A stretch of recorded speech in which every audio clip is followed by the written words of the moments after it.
Պարոն Աբովյան, սպասելի է ձեզ համար որոշումը։ Դատական ակտը կստանանք, նոր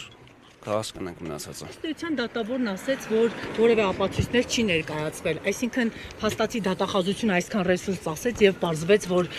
խնձորի պատմությունը Առանց դատական ակտի որևէ մեկնաբանություն չեմ կարող տալ, շնորհակալություն։ Շտապում եմ այլ նիստի։ Բացի այդքան ապացույցներ